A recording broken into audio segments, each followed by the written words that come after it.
The rain had stopped hours ago, but the old house still groaned as if water pressed against its walls. Mara, a young woman renting the place for the semester, sat at her desk, fighting sleep.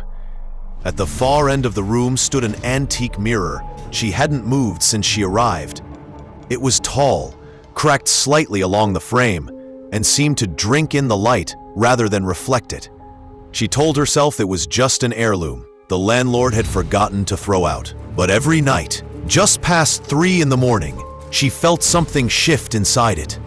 At first, it was subtle, the reflection of her desk chair moving even when she didn't. Then came the fog, thickening across the glass, without warmth or breath to cause it.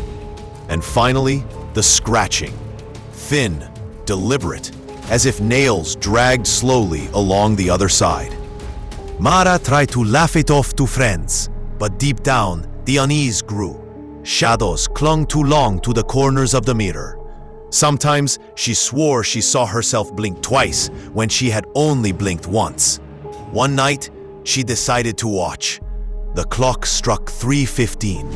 Her room was silent, the world outside asleep. And then the fog began. Not drifting, but spreading. Thick white fingers crawling across the glass. From inside, a hand pressed forward, leaving a greasy print that slid downward. Mara's chest tightened. Her reflection remained seated at the desk, but her body, her real body, was standing. The reflection tilted its head, smiling wider than any human jaw should allow. Its eyes turned black, hollow voids that seemed to pull her into them.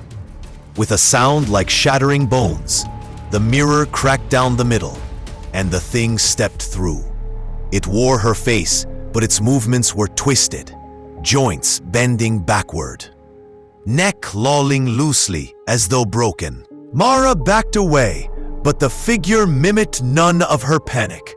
Instead, it crawled across the floor, fingers long, nails clattering against the wood like insect legs. When it whispered her name, it wasn't with her voice.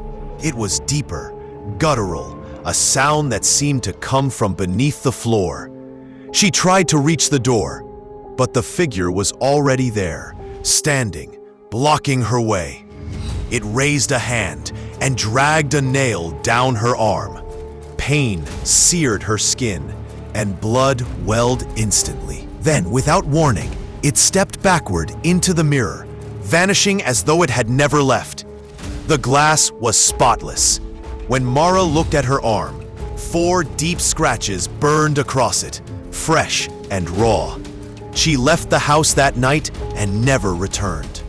The landlord later claimed no such mirror existed in the room when he inspected it. Yet every tenant after Mara complained of the same thing: scratches on their arms, whispers in the night, and a reflection that sometimes smiled when they didn't.